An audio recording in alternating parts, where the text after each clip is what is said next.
So should you work out on the keto diet? We'll answer that question in this video. Stay tuned. Hey, welcome to the channel. I'm Marty Brandon, the Keto Coach. I help people lose weight and keep it off with a keto lifestyle. If you want to change some things, you have to change some things. So should you work out on the keto diet, or do you have to work out on the keto diet? Yes, you should work out, but not to lose weight.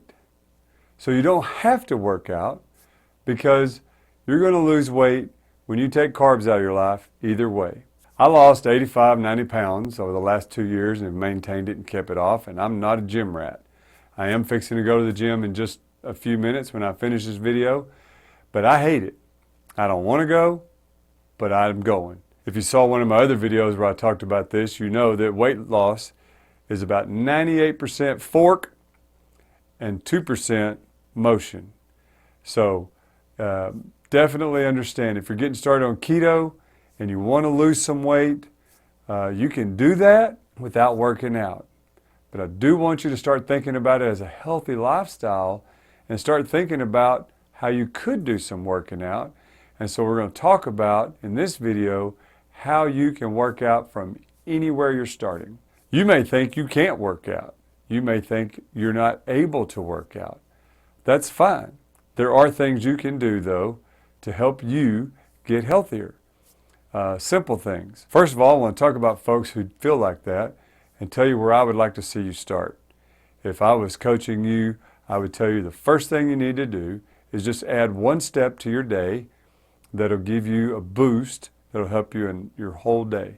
And that would be to make your bed. Maybe you saw the video on Facebook going around of the admiral or some guy like that in the military who's teaching these college graduates to start making their bed. Well, I saw that video and I started making my bed. And he was right. I have a feeling of accomplishment that happens first thing in the morning, which is a good way to start your day. And another thing that happens is no matter what your day's like, you go crawl into a well-made bed at night. So I want you to make your bed every day. Do it for 30 days. See what happens. See if you feel like you've accomplished something at the end of the day. See if you feel like getting into a warm bed that's well-made and kind of tucked around you isn't better. And it may give you a little inspiration. But I want you to try it for 30 days or so, and I want you to make it like company's coming. Don't just pull your covers back up. Make the bed like company's coming and really give it a hard try.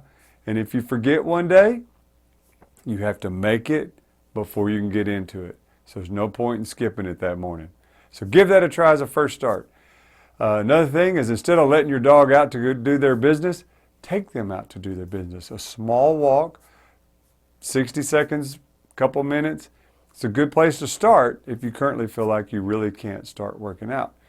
Other ideas would be to go camping. Just get outside and barbecue some stuff and build a fire, throw some wood on the fire.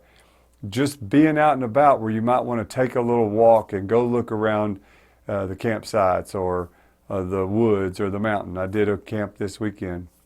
And it's great. You get moving, you get some sunshine, and good things happen. And all of this stuff will build momentum, which is a great thing because things in motion tend to stay in motion. When you start doing things, you tend to continue them if you can maintain that for a few days. So go camping. Pick out some of the things at your house that maybe aren't getting done or you're paying someone to do, like weeding your flower beds. Get out there and weed your own flower beds because the cool thing about weeding flower beds, it's not that hard, but you do have to get down, crawl around, get up, go to the other flower bed, get down, crawl around, get up, bag your weeds. There's a little bit of workout in there. So it's a good place to start. Plant your own flowers, go get you a little hand spade and start digging some flowers in, and you'll have a more beautiful house and you'll feel better about your working out because you're starting to do some things. If you get beyond that, you could grow a little keto garden and grow you some salsa, grow some cilantro and tomatoes and jalapenos and some onions and all that. Don't be growing corn and potatoes.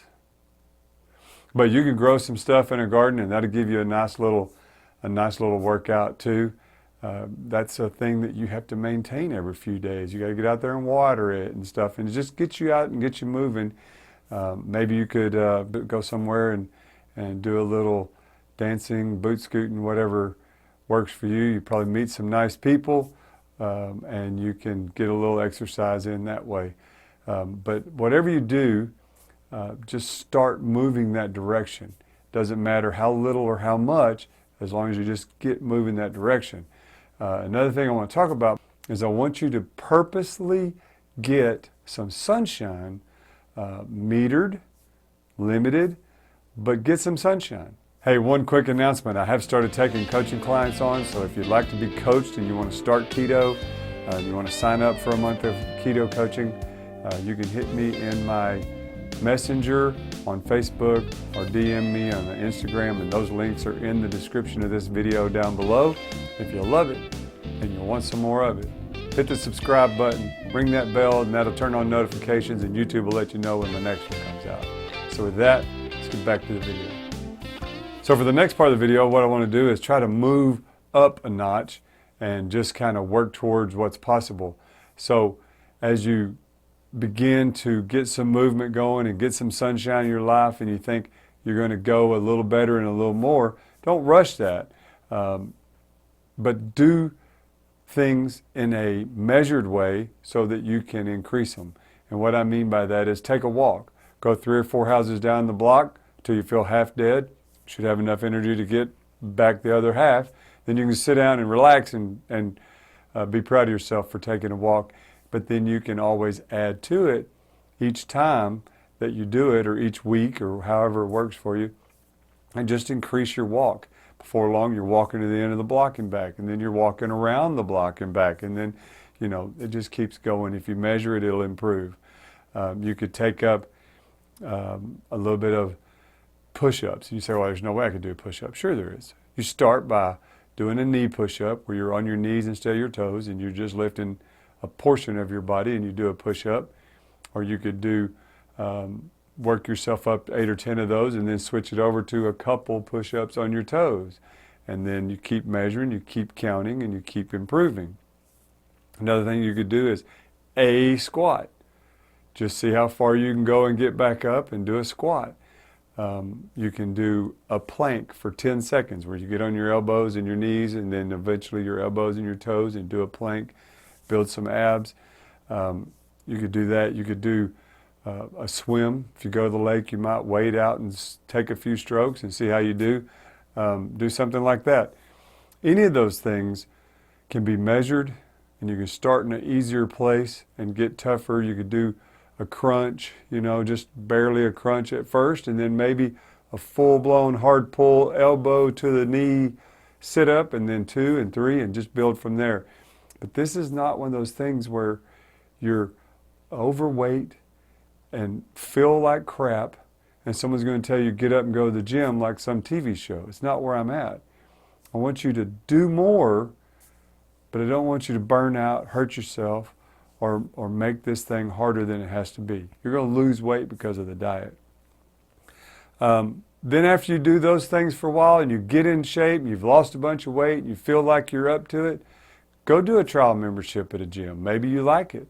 Maybe you fit in real well, and you find a trainer that you like, and you can slowly, incrementally get better at that. If you want to just step up your walking game to an elliptical where you don't have any impact on your knees and ankles, you just kind of have that elliptical motion, then you can get on an elliptical. And the cool thing about the elliptical is it'll tell you how far you ran. It'll tell you what your heart rate was, what it got up to. It'll tell you all that stuff, so it measures it for you. You just make a quick picture of that and try to beat it over the next few days. So that's a good thing to do. You can get a stationary bike and ride on that and see how far you can ride on a stationary bike, walk on an elliptical, maybe do some light weights. If I had my druthers, I would have you do cardio to build your lung capacity, but not too much, because you're not trying to get your metabolism to fall and, you know, overexert and get tired or hurt. You want to get that lung capacity up so that your body maintains your full ability to breathe, so that you can get through colds and flus and things like that without getting pneumonia. Or God forbid you ever did get pneumonia, you have the ability to fight it off. Working out will do a lot for those things. It'll help you build muscle so you don't get sarcopenia, which is kind of the osteoporosis. Everybody knows that one, of the muscles, but it's sarcopenia. And then osteoporosis is where your bones get weak and brittle and all that. Well, picking things up and setting them down puts stress on your bones, which makes your body, which is so smart, replenish that and strengthen that. And that is the key to not getting osteoporosis, is putting heaviness against the bone and causing that little bit of stress.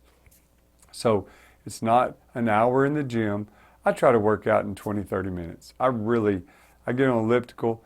I do a quick little sprint, maybe a mile now. I've got down to where I just sprint for 30 seconds, ride it for a minute, sprint for 30 seconds, ride it for a minute, sprint for 30 seconds, ride it for a minute, and then I just walk it off till I get to a mile or whatever.